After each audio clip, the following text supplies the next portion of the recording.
Glenn Pajarito is the VP of Brand and Creative there. He oversees all of the brand team and the creative team at Casper. He comes to Casper from the agency side, was at Wasserman and Rough Draft for quite a while. He's going to tell us how a D2C really breaks through the clutter that in many ways it helped start. Please welcome Glenn. Thank you. All right, I know there's a lot of New Yorkers in the room or ex-New Yorkers. Anyone live in New York City in 2014? All right, good amount of you. So you definitely would remember this campaign. So this was the original launch campaign that took over New York City subways in 2014 for the original Casper launch, One Perfect Mattress for All.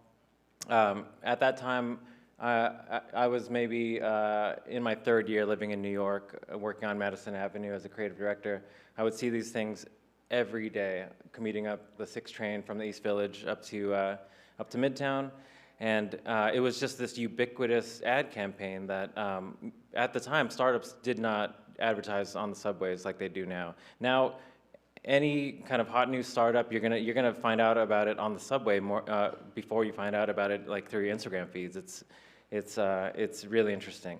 So Casper started as purely D2C mattress brand. Was created to really disrupt a dusty old industry and improve the way that mattress buying experience can be. When you go to some of the more traditional mattress stores, you kind of have like the flickering fluorescent lights. You got an ocean of mattresses. They all speak about their products in different ways. It's really hard to navigate the space. And you have the pushy salesman that you're trying to lay down on some of these mattresses and figure out which one's right. And you got someone kind of over your shoulder the whole time telling you which one to buy. And I think in that commission-based salesman model, they're just they're gonna push you up the price point and just figure out, how much they can sell you for. So as a consumer, I really gravitated towards this new brand.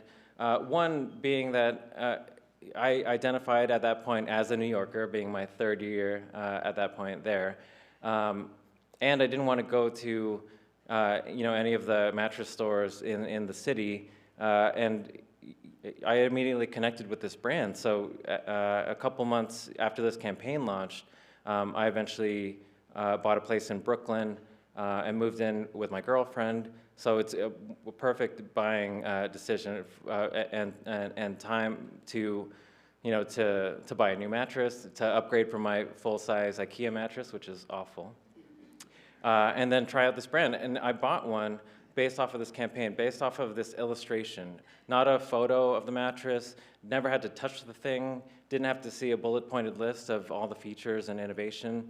It was one perfect mattress. They sold one thing. And that was that for me. So a quick story is my girlfriend and I bought this Casper mattress. It was an incredible product. So right out of the box, set it up, and best mattress I ever owned, coming from everything IKEA at that point. And a few years later, we got married.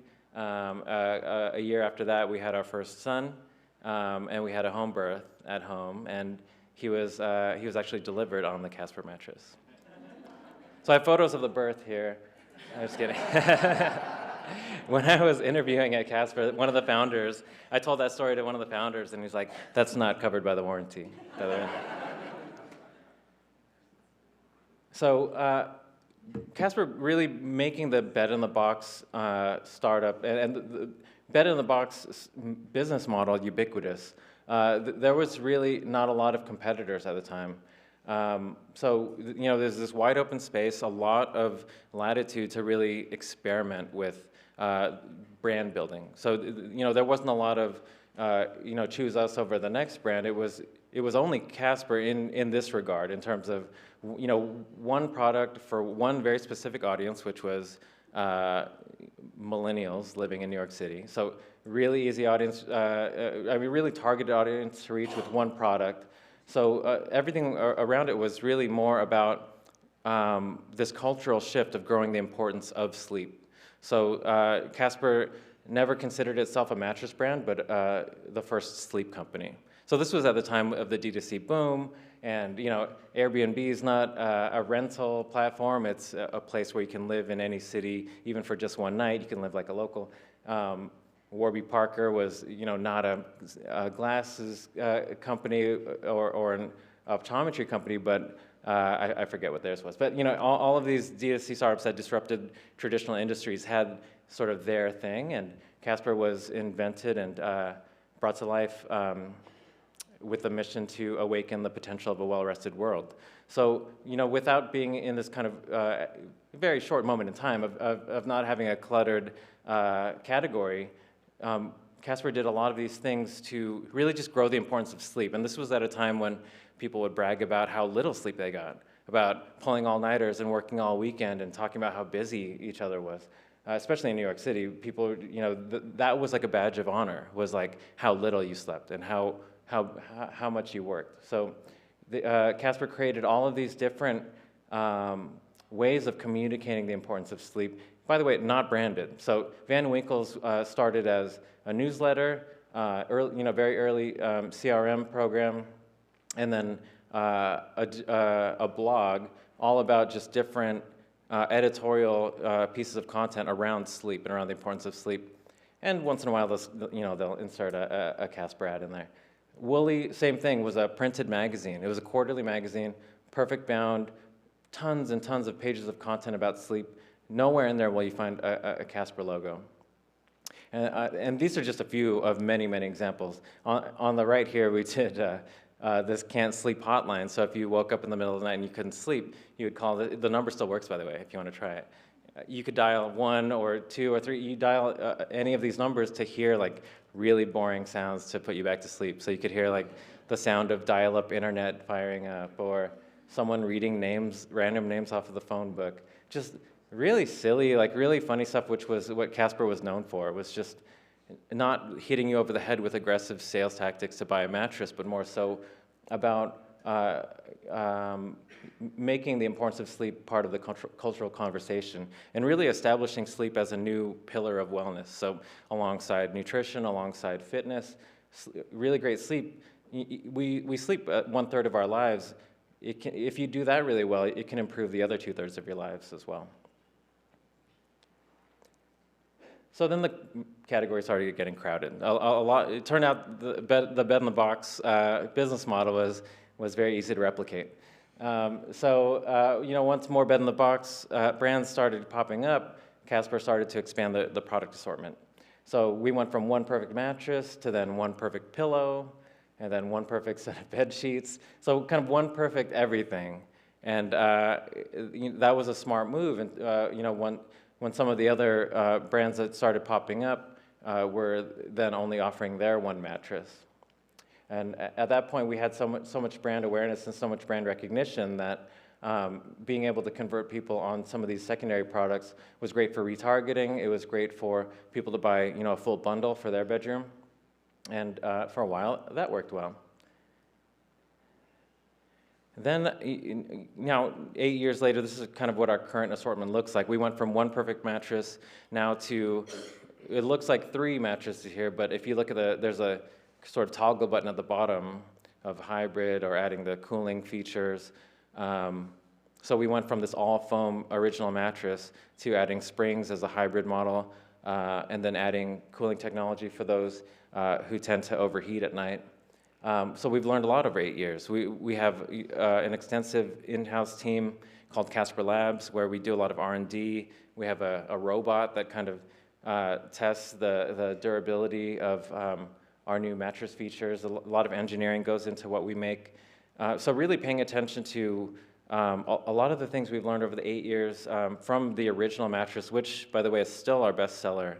But now being 8 years later, someone like me can graduate up from that very first Casper mattress up to maybe a more advanced product. I think as our business has matured, our product assortment has widened, and with that, our target audiences have also diversified. So no longer are we just looking at one target market in New York City. we're looking at many different demos, different audience segments across the country and Canada. And a lot of those audiences don't even remember, the original Casper campaign. So how do we get more sophisticated about how we communicate and connect with people that may never have heard of us before, or may be looking for something more advanced? So we've sort of, now that there's, I think at last count, 174 different bed-in-the-box brands, how do we differentiate from all of these companies that have come later than us, and get away from the kind of negative stigma of bed-in-the-box products being not as good as maybe a Sealy or a Stearns & Foster or a Tempur-Pedic, where quite honestly, our top-of-the-line products compete really well in those spaces. So how do we kind of, we're sort of fighting multiple battles of like our growing bed-in-the-box competition to also sort of elevating our brand into the more premium space. So, a lot of, as we've expanded, things have gotten a lot more complicated. Our media mix and our marketing strategies have become, I would say, a lot less cohesive because there's so many different audiences with different levels of awareness and perception of our brand. So this is kind of where we are now, from going from one sales channel, the D2C channel, to 3. So we still have Casper.com. That's where the majority of our marketing drives people to. But we also have 76 Casper retail stores across the US and Canada. And then we have third-party wholesalers, which is quickly becoming our biggest sales channel of traditional furniture stores like Raymore & Flanigan, Sit and Sleep, Bed Bath & Beyond, to pure play e-com like Amazon, as well as big box like Costco. So we make a Casper mattress just for Costco, and it's actually a really good product, and it's one of our biggest sellers because of the volume that we push through Costco. So how do we do what we do in terms of marketing in the right way to not compete with ourselves across each channel? How do we drive people to the right sales channel in the right ways? How do we acknowledge and a lot of our wholesale partners brought us on because of the strength of our brand, which is our most valuable asset, is the Casper brand. So how do we sort of not pull people away from those new channels and continue just focusing on the D2C channel is an ongoing challenge for us. So that's kind of the evolution of the brand, and where we're at today is really trying to, I think, be more deliberate about who these audiences are and how they shop, how they behave, along with our immense amount of competition. How do we continue to differentiate and continue to stay relevant in the space? Because the early days of Casper and our Casper brand that's not going to be sustainable over the long term with acquiring new customers. If you shop at Macy's, for instance, you're going to be, and you're in the market for a new mattress, you're going to buy it at Macy's, especially if you have a Macy's card. So, our advertising driving into Casper.com might not be relevant to you. Same with Wayfair or Amazon if you're a Prime customer, or if you prefer to do the more traditional mattress route. We are in those channels now. In the industry we once sought to disrupt. In a lot of ways, we sort of have kind of followed suit as it makes sense in that area. So that's what I got. Thanks a lot.